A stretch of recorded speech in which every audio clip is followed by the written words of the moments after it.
Hello, everyone. Keep it going for John Lasser and Shatera Curry. Thank you so much for coming out tonight. You guys are a wonderful, wonderful crowd.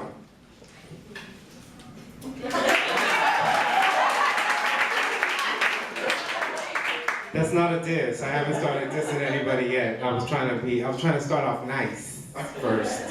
But yeah, thank you guys for coming out. Thank you. Is Tommy still here? Oh, he's not. Because he was talking about that 65-year-old lady who was like, yeah, if you take 14 inches of dick, you'll be in bed the whole day. Like, it wasn't 14 inches of snow that she was talking about. That shit'll keep you in bed all day. Not that I know, but my mom actually, it's funny because my mom thinks that being Puerto Rican made her psychic.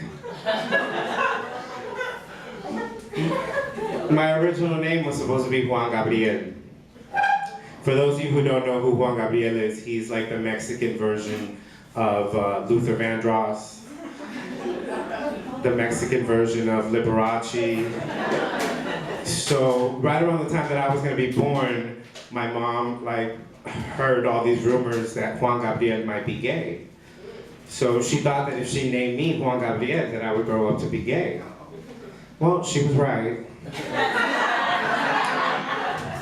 So I said, what made you think that by giving me this name Juan Gabriel that I would grow up to be gay? Ay, yo no sé, Gabriel, yo no sé, yo no sé. It was a feeling I had. It was a feeling. It was a feeling. Ay, yo no sé, yo no sé. And I'm like, what do you mean yo no sé, yo no sé, yo no sé? I had just been born. Like, what did I do to give it away? Was I sucking affectionately on my baby bottle? Like, what was I doing, Mom? That you were like, yo no sé, yo no sé, yo no sé. So my mom may have been psychic, but apparently she'd never heard my name in English, because she gave me the one name in English that has the sound gay in it. So I would go to school and kids would call me Gabriel. Gabriel. Like they were the first kids to ever find out about syllables. So I didn't know how to deal with this. So finally one day I was like, I'm gonna put an end to this. And I was like, what makes you think that I'm gay? I'm not gay. I'm Puerto Rican. And then they would get this scared look across their face like I was gonna rob them or beat them or pistol whip their little bitch ass. But a lot of people want to know how I knew that I was gay. And I usually tell them that I grew up in San Francisco, which I did, and it takes a village, but it really, that's not really how I learned about it or how I found out about it. It actually started in the first grade when I would go to the bathroom and there was this boy, Tommy, who would stand next to me. Wait, his name wasn't Tommy. There was this boy named Mike, who, if I ever get famous and people will know who Tommy is actually. So Mike used to come to the bathroom stall next to me and be like, Gabriel, look at my big black dick. Gabriel, look at my big black dick. And I would be like, no. Okay. And he would always do this every time he went to the bathroom. And then finally I switched schools, not because all this dick was in my face. Because I couldn't tell my mom that all these boys would show me their dick in the bathroom. So I ended up going to this other school and it was the 3rd grade and the same thing would happen to me. All these boys would come in the bathroom and be like, Gabriel, look at my dick, look at my dick. And I'd be like, what the fuck? Do I have I came here to learn how to add and subtract. What is going on? Do I have a sign on my head that says future faggot? What is happening? I forgot that I used to wear jellies to school. I did. I used to have a clear pair of jellies, and that's how I used to give it all away. And that's how the boys used to know, I guess. I didn't really realize that you couldn't wear jellies, because I wanted a pair of jellies, and my mom bought me a pair of jellies. She didn't know why I was gay, but she bought me a pair of jellies one day. What else was I gonna talk about? Oh, yeah, so now that like gay marriage has happened, I've started, or not gay marriage has happened, now that gay marriage is sort of legal, I've started dating a little more because I figure like maybe I can get married too one day. And I went on a date the other day, and the guy tells me that like the more he likes somebody, the meaner he gets.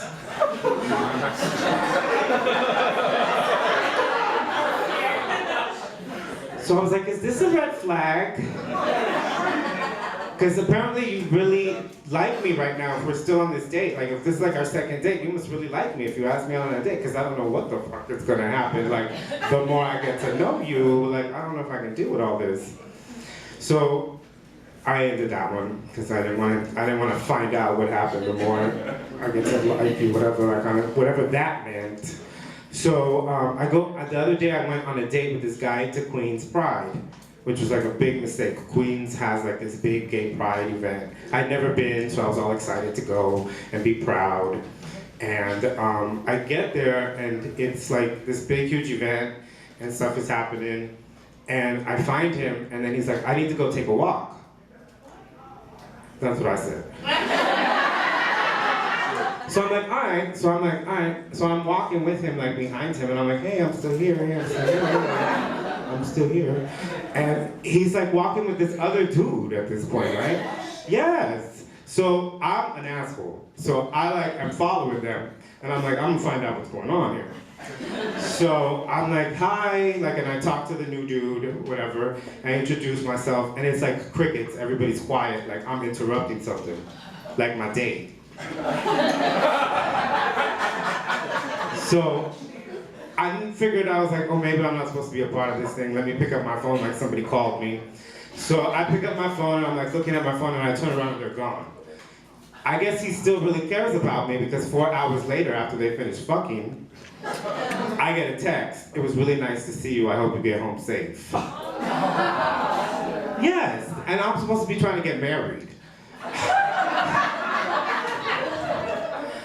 But I've tried everything. Let me tell you, I've tried everything when it comes to dating. I even tried long distance relationships. I'm originally from San Francisco, and I'm gonna finish right now. I'm gonna end this. I'm in the middle of a story, sorry. I never used to do this, but now I can. I'm in the middle of a story. So I started long distance relationships, and I went out to San Francisco, and I spent 3 months to like try to get to know this guy. And I saw him 3 times the whole time that I was in San Francisco. So I was like, maybe I like this relationship a little better over the phone. Especially the sex. Thank you guys very much. I'm Gabe Morales. Give it up for John.